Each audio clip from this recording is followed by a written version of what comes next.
Hello, everyone. I am going to be doing a bit of a presentation today on how to reintroduce yourself into the gym once they reopen. It's something that people have kind of been like firing my way questions-wise over the past week or so. The closer we're kind of building up to the next announcement, which will be on Thursday, the 25th of June, the more likely it is looking like gyms should be getting the go-ahead to reopen from around the 4th of July. It's still not set in stone. Obviously, we've got to take it with a pinch of salt because if on the announcement date, the 25th of June, they go, not quite yet with the gyms, it kind of means that this presentation isn't irrelevant, but it's kind of like pushed back a little bit further to what we initially thought. So obviously with gyms reopening and stuff like that, there are some considerations to kind of like take into account. And this is why I wanted to do a presentation like this. So we're going to get into the first bit. Who am I? So my name is Mark Nesbitt. Hey, I'm a personal trainer, a British powerlifting coach, an intrinsic biomechanics coach, and a nutrition coach in training. I'm based at Balance Health Clubs in Kettering, the Cave Gym in Corby, and Boardman Sports and Injury Therapy in Kettering and Rushden. And basically, in short, everything that I do, I'm just a guy that wants to help people through the various platforms. So be that Instagram, Facebook, YouTube, podcasting, and stuff like that, through various means such as personal training, powerlifting, biomechanics, all that kind of background. So yeah, that's all there is to say about me, really. So first of all, when gyms do get the go ahead, yourselves as members, as clients and stuff like that, there are going to be changes. As obviously you're aware, there's been changes in like supermarkets, there've been changes in retail stores and stuff like that. The gym is no exception, and there are going to be some changes that you might not welcome with open arms, such as like hygiene standards and stuff like that are going to be a lot stricter in some senses. But obviously the precautions and stuff like that are still all the same. So obviously if you've got symptoms, make sure that you self-isolate for 14 days. You don't want to be going into any kind of store or gym or anything like that because you don't want to spread it. Make sure you're washing your hands regularly. You keep social distancing of 2 meters throughout. And like this is another point that I kind of feel that I think people need maybe a little bit of a reminder of. Just remember to respect other people's space, because one thing that I've found over the past couple of weeks as lockdown is slowly getting less restrictive or slowly getting lifted, people are a little bit more, do you know what? I don't really care that much about the social distancing. Don't worry about it. But you've got to remember that other people might mind. So respect other people's spaces. Wipe down all that you come into contact with.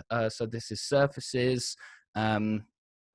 Yeah, I feel like surfaces is a good overall term. So when you're using things like benches, you've got to wipe them down. When you're using equipment, let's for instance say like a chest press machine, not only where you've been sat down and where you've been leaning against, but it's also important to get the handles, get the pins of the weights, the areas that you might not be thinking of. If you happen to sneeze, always have a tissue with you so you can catch it, kill it, and bin it. However, they have been recommending, if obviously you don't have tissue with you, to sneeze into your elbow. Don't know if you heard that because you already sneeze into your elbow. And obviously make sure that you wash your arm as soon as possible. Personal protective equipment, or PPE. Obviously with a face mask, it is recommended if you can, because that would avoid you spreading it should you be asymptomatic, or obviously if you have symptoms, you shouldn't really be out anyway. But if you are asymptomatic, wearing a mask helps kind of like prevent the projection of the virus? What is it? It's either a sneeze or a cough. It like makes it from, I think it can go as far as like 5 meters, and with a mask, it's like 8 inches or something like that. It's a big difference. So obviously, if you've got the virus, definitely recommend wearing a mask, and wearing gloves. That could be very useful as well. Obviously, you still want to be washing your hands or sanitizing your hands, but obviously you can chuck some gloves on should you want to take that further precaution. Ideally disposable. Weightlifting gloves and stuff like that, definitely wash them after use. Now, obviously, with different gyms are going to have different policies and stuff like that in place. If you don't feel like the facility is doing enough, it's definitely worth voicing concerns with the precautions they're taking to relevant people. Now, what I mean by this is I've worked a long time on the gym floor and stuff like that, and usually it's the gym staff that get it in the ear. Now, I'm not saying you should give it in the ear to management and stuff like that, but the gym staff can only do so much. So if you do have concerns, calmly just voice them to those that are above the gym staff, because sometimes the gym staff don't always get the flexibility to make changes and stuff like that. Cool. Right. So next one is gym etiquette. So now more than ever. Now, obviously, when it comes to gym etiquette, everyone knows that the gyms like that you go to have rules. Not everyone is completely familiar with them, though. Now, obviously, it's always worth making sure that you're complying to the rules, because the rules are there for a reason. And obviously, this will help not only with etiquette to the gym owners, the gym staff, but also fellow members. And I definitely feel like now more than ever, we need to be very on it when it comes to gym etiquette, because if you are one of these people that doesn't like to put your equipment away and stuff like that, the extra effort is too much for you. Imagine you are now that person. You go on, like, let's say you go into the weights area, and just like this photo here, someone's left the weight plates on the bench press. Now, you don't know if they've been wiped down. You don't know, like, if the person's finished with it, and you don't know if someone's like gonna, I don't know, they've just gone to get a drink or something like that, and now they're going to be coming back, and then obviously there's that social distancing. You've now got to like faff around and try and get around each other and stuff like that. It's just a lot easier if, when you're done with the equipment, just wipe it all down, put it away. Everyone's a winner. Not only does it keep the gym floor tidy, but also obviously it'll avoid complications. Now, obviously with the gym rules and everything like that, as I said in the previous slide, there are likely to be more rules, new rules. I've also put regulations and standards as well, just so that it's more like universal in terms of the terms, and make sure you comply with them, because a lot of the time with the rules, regulations, and standards, it's not actually the staff themselves that want to put them in place. It's they're effectively being forced to put them into place, and it is all for your own safety. So please remember that when it comes to gym etiquette, it's for your safety, the new rules put in there. Cool. So put things away when you're finished with it. Be mindful of your surroundings. As I said previously about social distancing and respecting other people's space, you don't want to be putting yourself in a place that's going to be just awkward for people to get around you, ideally. So yeah, just be mindful of that. Don't hog equipment. This one's normally a rule that should be in place anyway. But yeah, even more so now, more than ever. Obviously, just bear in mind that, like, obviously people are going to want to get in and out of the gym as quickly as they can these days, and hogging equipment's just going to delay the process. People won't be able to have the workout that they want, and it's not just about you as the person. So ideally, pick one bit of equipment, do your stuff, move on. And then also have patience. So obviously, as I said previously about like the gym staff and owners and stuff like that, they don't necessarily want to put these into place. It's more if they have to, and it is for your safety. So please just have patience with all the staff and everything with the changes. They might not be as quick or as fluid as you thought, but we're all in the same storm together. So everyone's having to get used to new regulations, rules, and stuff like that. We're having to adopt new standards as staff, as well as yourself as members. So just have some patience. Cool. Right. So now getting into the juicy nitty gritty stuff of yourself when you are going to be training, just some things to kind of like be aware of. So you are going to be different now to when you were before lockdown.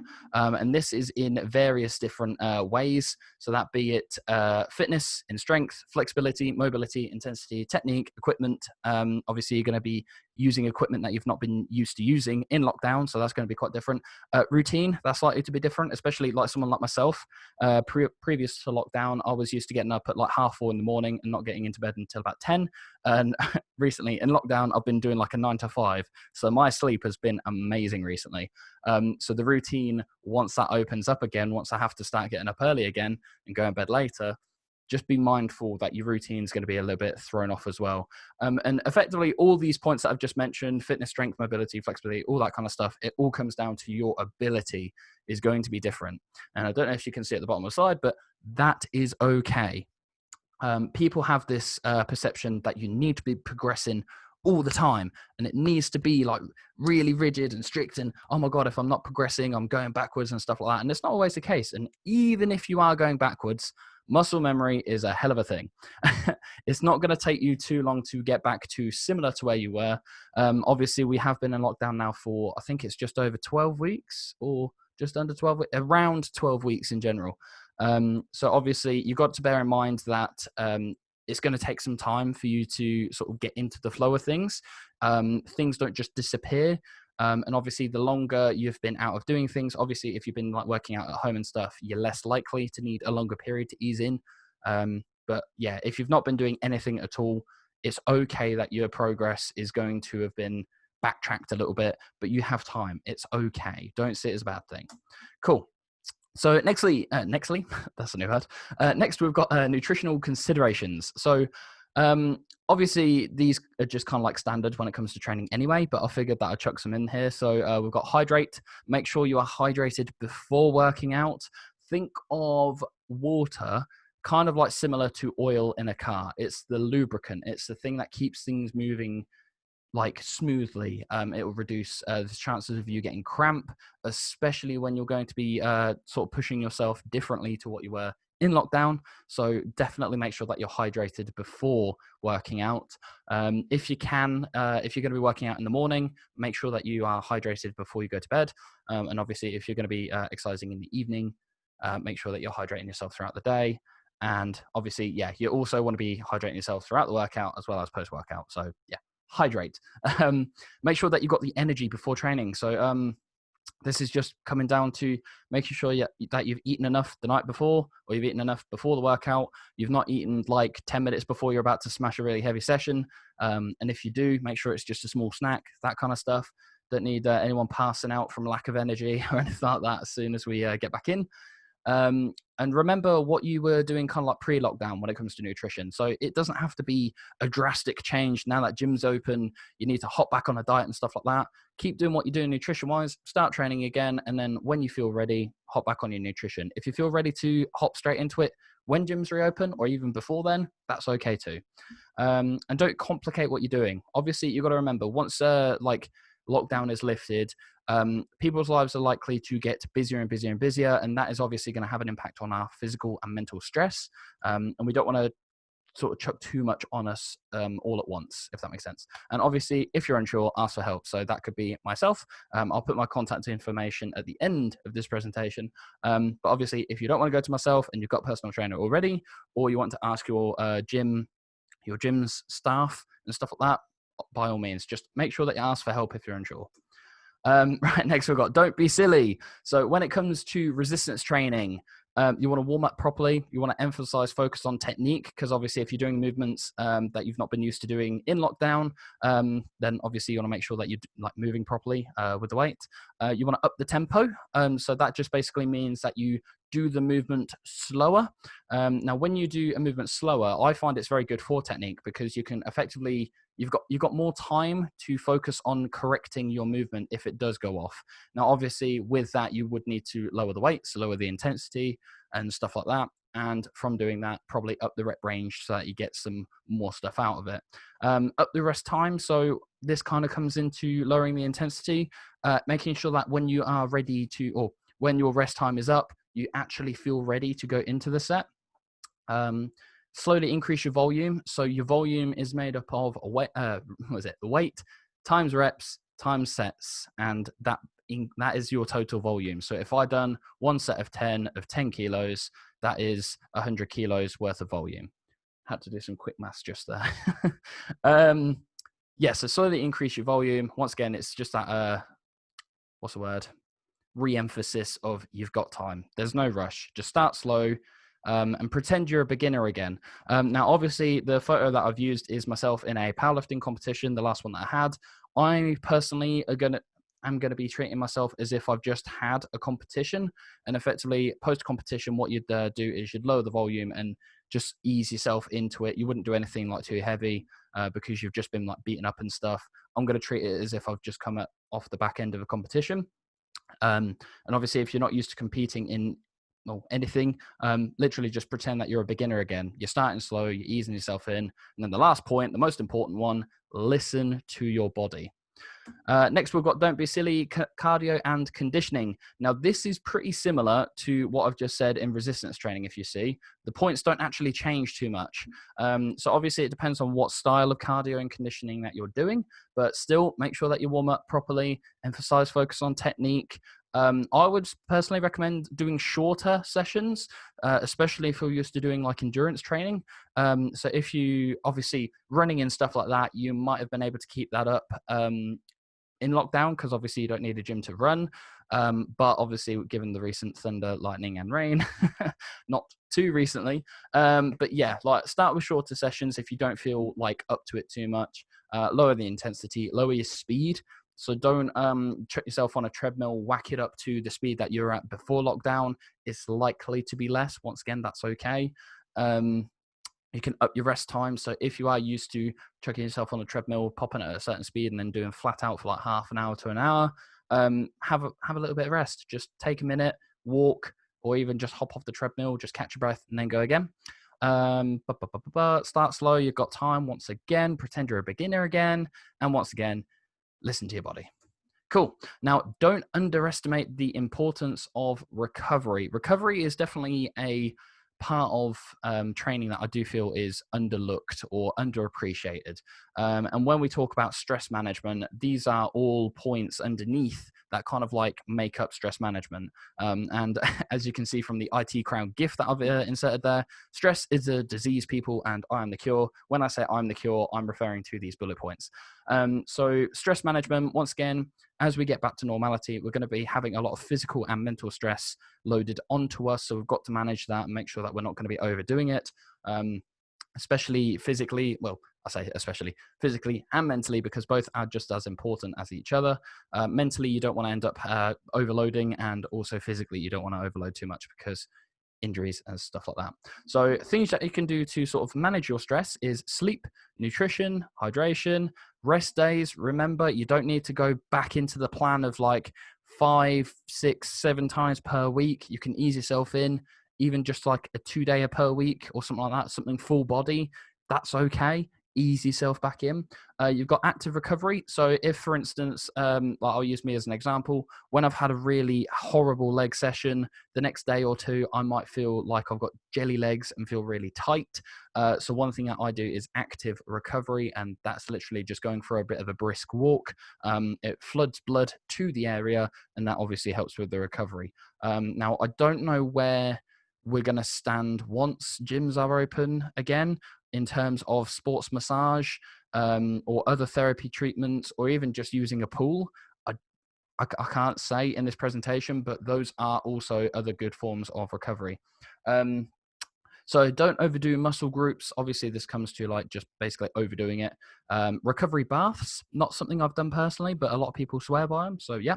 And don't neglect the non-workout stuff. So what I mean by this is effectively the prehabilitation. So before the stuff that you do to kind of like prevent you or reduce the risk of you getting an injury. So things such as physio exercises, mobility, it might even be stretching, biomechanics exercises, stuff like that. Make sure that you're not neglecting that. And then that also does come into making sure that you're warming up properly. And one thing I don't even think I put down there is cooling down properly. Both are very important. And once again, listen to your body. Cool. Now, once again, if you are unsure as to how you like would reapproach like easing yourself back into the gym, ask. Obviously, I've put some different contact information bits for myself, but as I say, if you don't want to contact me directly and want to go to someone that's more local to you, that is also obviously a personal trainer or something like that, make sure that you get in touch and ask for help. Obviously, my door is always open to anyone that comes onto my platform and stuff like that. I always want to help as many people as I can. And I also find that I'm quite realistic. So I'm not going to get you to do something too drastic to sort of ease yourself in. It's not going to be the case of easing yourself in for 12 weeks until you can then start properly focusing on your goal. You just want to make sure that you're in the right place when it does come to exercising again. So that is the presentation, guys. I hope you enjoyed it. I hope it's going to be useful. And obviously, yeah, if you've got any more questions or anything, don't hesitate to get in touch. I've been Mark, the Mark Method. And yeah, I'll see you guys very shortly. Hopefully the gyms will be open soon. I can't wait. Just remember, you want to keep the vibes up as high as you can. And when gyms are reopened again, it is going to be a celebration from everyone. The vibes are just going to be so high, and I can't wait. I'll see you guys soon, and enjoy working out again.